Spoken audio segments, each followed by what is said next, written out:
नमस्कार दोस्तों, आज आपके सामने एक बहुत ही सीरियस मुद्दे को मैं डिस्कस करूंगा। वो फेसबुक यूज़र डेटा रिपोर्ट को लेके। इस रिपोर्ट में काफ़ी चौंका देने वाले आंकड़े हैं, कुछ बातें हैं जो सुन के आप शायद हैरान हो जाएंगे। वो हेट स्पीच को लेके हैं, गवर्नमेंट जो डेटा रिक्वेस्ट करती है शेयरिंग को लेके उस पर है, और हाँ, डिजिटल शटडाउन जो इंटरनेट लॉकडाउन हुआ था पिछले साल और इस साल, उसका क्या इम्पैक्ट है उसको भी लेके हैं। तो चलिए इस छोटे से वीडियो को पूरा देखते हैं।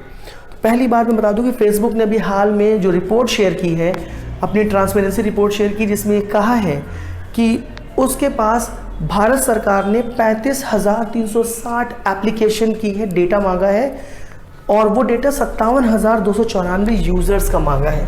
अब क्वेश्चन ये है कि वो सरकारें या भारत सरकार क्यों ये डेटा मांग रही है। तो फेसबुक डेटा शेयर कर रहा है क्योंकि सरकार ने डेटा मांगा है, लेकिन सरकार डेटा कई वजहों से मांग सकती है, जैसे कि क्या वो कोई ऐसा यूज़र हो जो डाउटफुल हो, या कोई ऐसा पेज हो जिस पे कुछ फेक न्यूज़ या कंट्रोवर्शियल एलिमेंट हो या ऑब्जेक्शनेबल पोस्ट हो, उसको ट्रेस करने के लिए मांग सकती है। यहाँ तक कि अगर मैं नेगेटिव एस्पेक्ट में जाऊँ तो सरकार, चाहे वो भारत की हो किसी और देश की हो, वो पॉलिटिकल एम्बिशंस के लिए भी मांग सकती है। जैसे इलेक्शन में इन्फ्लुएंस करने के लिए फेसबुक डेटा मांग सकती है। अगर ऐसा होता है तो गलत है, लेकिन हमें दोनों एस्पेक्ट देखना चाहिए।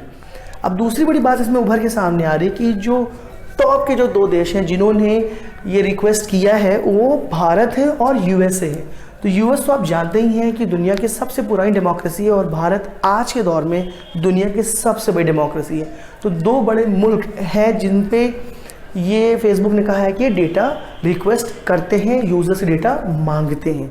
तो इसमें एक बड़ा इंटरेस्टिंग फैक्ट ये समझ में आ रहा है कि फेसबुक डेटा बेचता भी और डेटा शेयर भी करता है, क्योंकि लास्ट ईयर भी कैम्ब्रिज एनालिटिका वाला केस आप सबको पता है। ओके, और साथ ही साथ इस साल फेसबुक की बात करें तो इंग्लैंड में ले लें, यूरोपियन यूनियन की बात कर लें, ऑस्ट्रेलिया की बात कर लें, इवन भारत ने भी फेसबुक पर इल्ज़ाम लगाया है। तो ये बात तो क्लियर है कि फेसबुक डेटा चुराता है और डेटा शेयर करता है। तो कोई भी रीज़न हो सकता है, बिजनेस पर्पस हो सकता है, लेकिन बता दूं फेसबुक ने चैलेंज किया है कि वो डेटा जो सरकारों को शेयर कर रहा है वो एक्ट्स के थ्रू कर रहा है, डेटा प्राइवेसी के रूल को फॉलो करते हुए कर रहा है।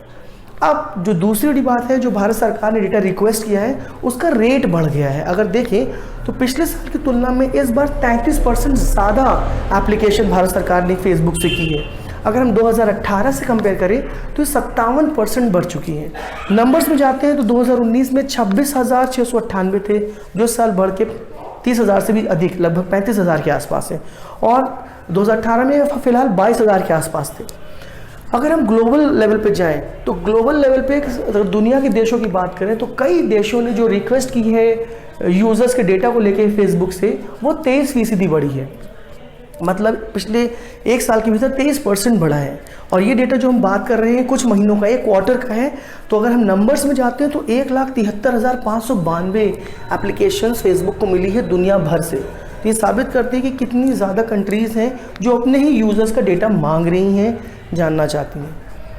अब कंट्रीज़ की बात करते हैं तो अगर लिस्ट बनाया तो टॉप पे आता है यूएस, जिसने सबसे ज़्यादा 61,528 डेटा शेयरिंग की एप्लीकेशन फेसबुक को दे रखी है। नंबर 2 पे कोई और नहीं, अपना भारत देश है, जिसने 11,211 एप्लीकेशन दी है। नंबर 3 पे जर्मनी है, उसके भी 11,211 एप्लीकेशन है। इसके बाद अगर हम और देशों की बात करें तो आता है आपका फ्रांस, इंग्लैंड, ब्राज़ील और टर्की। तो आप देख सकते हैं कि जितने बड़े देश हैं जो अक्सर न्यूज़ में चलते हैं और G20 में आते हैं, वो सभी देश इसमें इन्वॉल्व हैं। बड़ी से बड़ी डेमोक्रेसी इकॉनमी भी इसमें इन्वॉल्व है। ओके, तो ये समझने लायक बात है कि ऐसा क्यों हो रहा है। दूसरा मुद्दा जो मैं बता रहा था वो हेट स्पीच को लेके।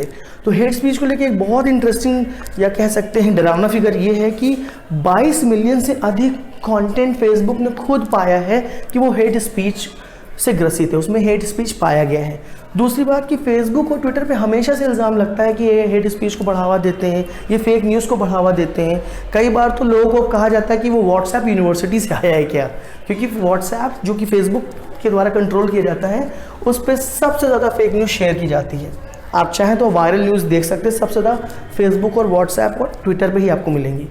अब हम लोग बात करते हैं, इसको देखते हुए फेसबुक ने बोर्ड गठित किया जिसका नाम था रियल फेसबुक ओवरसाइट बोर्ड।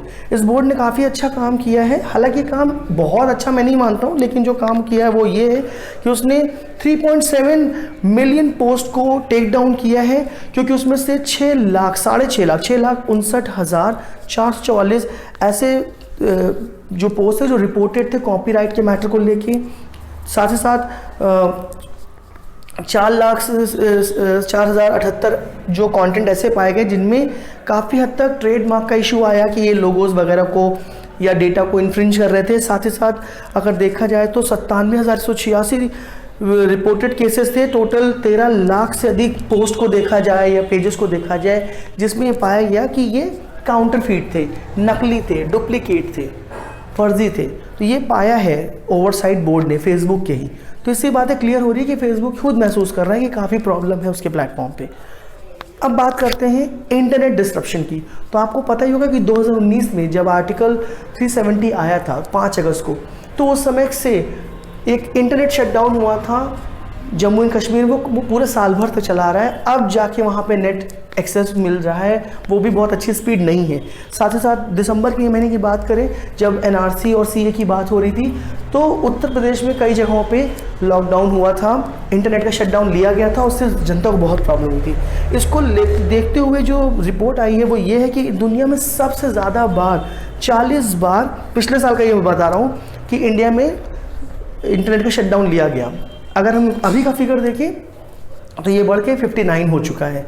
साथ ही साथ अगर हम देखें तो और कौन से देश है, तो वो देश देखिए वह काफ़ी पिछड़े देश हैं, अल्जीरिया, इथोपिया, कजाकिस्तान, श्रीलंका।